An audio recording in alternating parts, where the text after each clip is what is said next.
So here's a fact that honestly sounds made up, but it's completely real.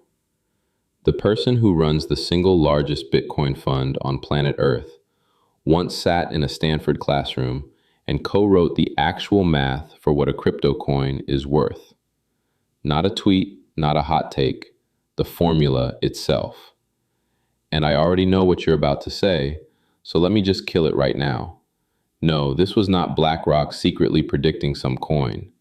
It was a quiet little academic paper from 2018, written a full year before its lead author ever set foot inside BlackRock. So here's what you and I are going to do together. We're going to take that paper and rebuild it from the ground up. One equation, 8 little numbers, 2 coins run straight through the machine. And stick with me to the end, because once you see how this thing actually works, you'll be able to run it yourself on any coin you want. So who actually sits down and writes a thing like this? Because that's where it gets good. There are 2 names on this paper, and they could not come from more different worlds. The first is Susan Athey, and if you don't live and breathe economics, that name might mean nothing to you. But in that world, she's a giant. Undergrad at Duke, PhD at Stanford, and back in 2007, she won the John Bates Clark Medal, the prize for the single best American economist under 40, and she was the first woman ever to win it. She later became chief economist at the U.S. Justice Department's Antitrust Division, served as president of the American Economic Association, and, just for good measure, she's married to a Nobel Prize-winning economist. So, not a lightweight. And I bet you're already asking the sharp question. Hold on, an economist co-writing a paper that puts XRP under the microscope? Doesn't she have skin in the game here? And this is the part I love. The paper answers you before you can even finish asking. Right there on page 3, in black and white, it discloses that Athey sat on the board of Ripple Labs, the company tied to the XRP token, and that she personally holds crypto. They put the conflict of interest in ink up front so you can weigh it yourself. That is how trust is supposed to work. Then there's the second name, and this is the one that makes the whole thing sing. Robbie Mitchnick. And in 2018, he's basically still a student. He came up through Queen's University in Canada, spent about 3 years managing money at Canada's giant national pension fund, then landed at Stanford's business school, top 1% of his class, fresh off a summer interning at Ripple. And that summer matters because that's right about when this paper was born. He started drafting it in 2017, and they published it in June of 2018. So picture that room, this sharp young finance mind sitting beside a Clark Medal legend, writing a rule book for what crypto is worth. And here's the kicker, the part that still gets me. That student? A few years later, he walks into BlackRock and builds IBIT, their Bitcoin ETF. So sit with that. The Academy wrote the math, then one of the authors walked off to actually run the money, which leaves us one question. What does that math really say? So picture the world this paper was born into. 2017 into 2018. Crypto prices everywhere. Green candles, red candles, people getting rich on paper, people getting wrecked. But underneath all that noise, almost nobody could answer the most basic question a curious kid would ask. What is this thing actually worth, and why? And you'd think, easy, we value things for a living, grab the normal tools. Except none of them fit. Discounted cash flow adds up the future cash a thing throws off, but a bare coin throws off no cash, so it falls flat. Mining cost only gives you a floor, not a worth. And the models for national currencies assume a whole country behind the money, a government, a central bank, which a coin just doesn't have. So watch the move they make, because this is the heart of it. They step all the way back and ask an almost childlike question. What is money, really? And the answer is, money does 2 jobs.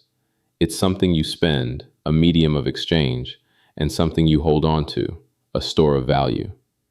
So treat a coin as a blend of those 2 jobs. And here's the keystone, the move that makes the whole machine work. You measure the real dollar demand for each job separately, without ever needing to know the coin's price first. Why does that matter so much? Because the biggest trap in crypto valuation is circular reasoning, using the price to justify the price. Measuring actual dollar demand snaps that loop in half. And their philosophy is right there on the cover. That George Box line, all models are wrong, but some are useful. They're not claiming truth, just usefulness. And they tell you so to your face. They even call some of their own most important data unscientific because blockchain data is messy. They show you the weak spot instead of hiding it. And here's what the experts quietly smile at. Almost everyone in this field is secretly rearranging the same 200-year-old equation, Irving Fisher's equation of exchange. One writer used it to justify token value. Others used the exact same equation to call most tokens worthless. Athey and Mitchnick took all of it and synthesized it, with the honesty dial turned all the way up. So, what does that machine actually look like? All right, how do you turn that idea into a number? Plain English, no chalkboard. The machine rests on one picture. A coin's value comes from two piles: money flowing through it, people using it to pay for things, and money sitting in it, people just holding it. Flow plus storage. That's the skeleton. Now the flow side is where they get clever. Instead of arguing about velocity, how fast money zips around, which nobody can really feel, they flip it into something human. They ask, how long does a coin sit still between uses? The resting time. A money transfer business that reloads every day? Maybe half a day. A corporate treasury parking funds? Maybe 10 days. That's a question you can reason about over coffee. And there's a secret tucked in there, that whole famous velocity debate, the one that calls some tokens worthless because they're never held. It's hiding right inside resting time. They didn't solve it, they just put it somewhere you can hold it. Now the storage side. What makes someone hold a coin for the long haul? And they're honest. A coin has no built-in use like land and pays no cash like a bond. The one thing that holds it up is a shared, durable belief that other people will keep accepting it. And what builds that belief? A busy, real transaction economy. So flow literally feeds storage, a virtuous cycle. And there's one fascinating exception they carve out in a single quiet footnote: Bitcoin. They say Bitcoin might be the one coin that can be a pure store of value, without ever becoming a busy payment network. Digital gold that doesn't need to be spent. Hold on to that. It pays off later. Then supply, the honest call. Instead of counting just today's coins, they count every coin that will ever exist, locked up in future ones, because tomorrow's coins dilute you just the same. So you stack the two piles, divide by that full supply, and discount it all back to today. And here, my favorite move in the whole paper, the discount rate. The industry was slapping 30% plus rates on crypto, basically because it's scary and volatile. And they said, hold on. For Bitcoin, they used about 4%. 4. Treating it almost like gold. And the logic is razor sharp.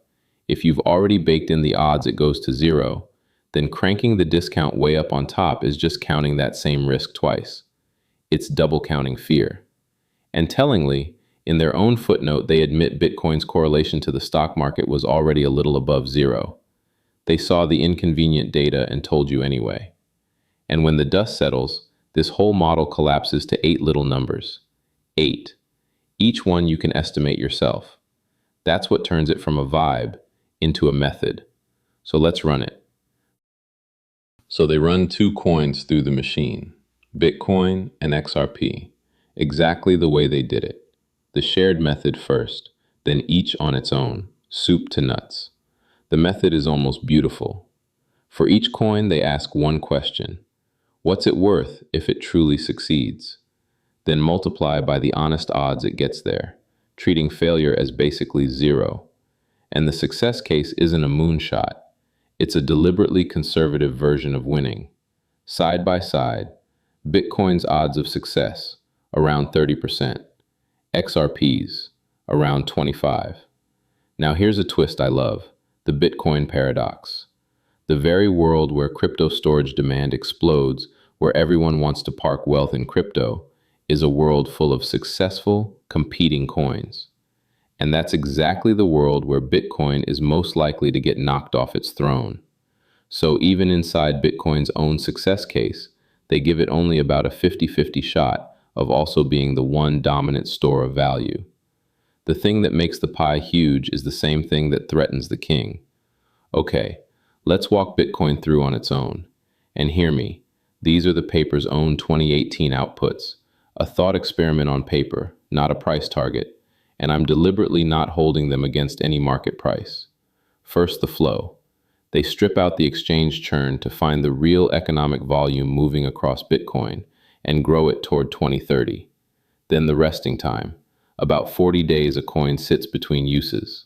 Then storage. And watch this assumption. They size it by asking, what if crypto grabs the same roughly 2% slice of the world's investable wealth that gold holds today? That's an $11 trillion pool, and Bitcoin's cut lands somewhere over $1 trillion. Then supply, about 18 million coins, the 14 million circulating after nearly 3 million were lost forever, plus 4 million still to mine. Discount at that gentle 4%, over 12 years, and Bitcoin's success case lands between about $45,000 and $94,000 a coin. Weight that by the 30% odds, and the headline becomes roughly 14,000, up to 28,000. Now XRP, a genuinely different animal. The flow is cross-border payments, with a quirk. Every cross-border payment touches two currencies, so each one counts as two coin transactions, a built-in doubling. But here's the read the table moment. They sell you the story of remittances, grandma sending money home. In their own table, remittances are about 1% of the value. 77% rides on banks using XRP for foreign exchange trading, which they admit is the hardest piece to predict. The emotional story is tiny. The weight sits on the hard bet. Then resting time, much shorter, half a day to about 10 days. Then supply, huge, about 100 billion coins, with 55 billion locked in Ripple's escrow, set to drip into the market over time. That's future supply, and it drags the per coin value down. Discounted a little harder, about 8.5%, because cross-border activity rises and falls with the global economy. And XRP's success case comes out small per coin, about $6 up to 33, weighted by the 25% odds, around $1.50, up to roughly $8. But the deepest idea here isn't a dollar figure at all. They call it perennial underpricing. Because so much of the long-run value leans on future storage demand that has to be dragged back to today, a coin can look structurally underpriced for years and still be behaving exactly as the model predicts. A structural insight, not a price call. And here's a tell I can't get over. They ran Bitcoin and XRP, but pointedly not Ethereum, the number 2 coin sitting right there. Why skip it? Because Ethereum produces something like a yield, the exact thing their 2018 model said crypto couldn't do. They demoed on the 2 clean cases and sidestepped the one that would challenge the whole framework. Hold that thought, because in 2026, that question comes roaring back. So here's the question that matters now. It's 2026. Does this 8-year-old math survive contact with the real world? And in some ways, it's playing out live. Remember our student author? He now runs BlackRock's Bitcoin ETF, the fastest ETF in history to reach $10 billion, about 7 weeks. The big gold ETF took more than 2 years. Now think back to what the paper said crypto was missing. A durable, shared belief that serious institutions would keep accepting it. Well, spot Bitcoin ETFs, public companies parking Bitcoin on their balance sheets. That is that belief, getting built brick by brick. And remember that quiet footnote where they carved Bitcoin out as the one coin that could be valuable just by being held? Here's the part that gives me chills. The same author who wrote that carve out, then built the biggest just hold your Bitcoin product on the planet. He wrote the theory, then poured the foundation under it. So let's grade this honestly. What aged well? That core split, money that flows versus money that sits, still rock solid.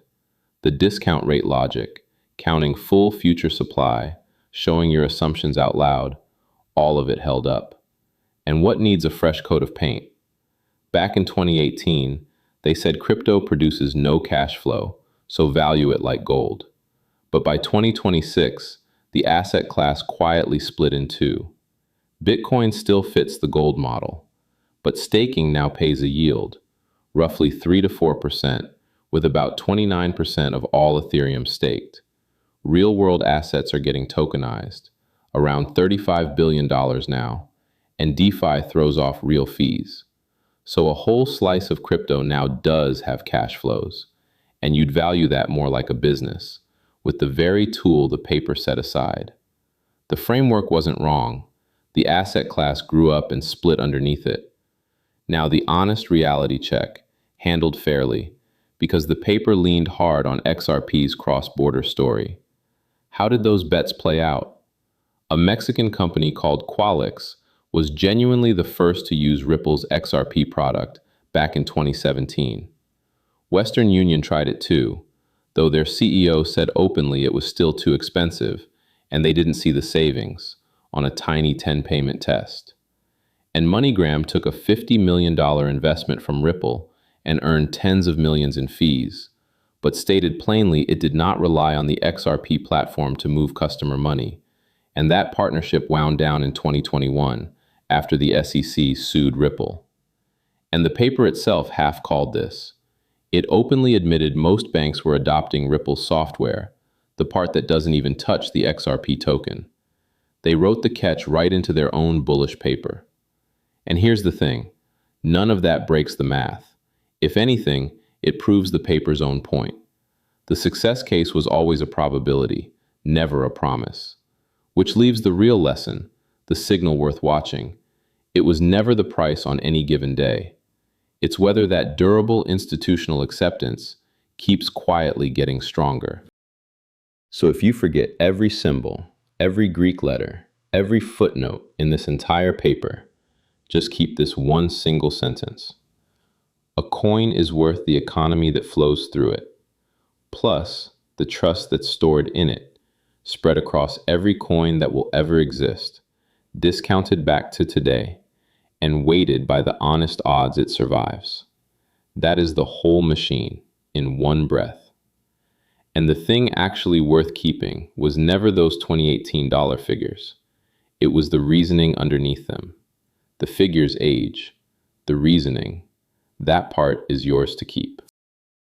And here's the genuinely cool part. That paper is free.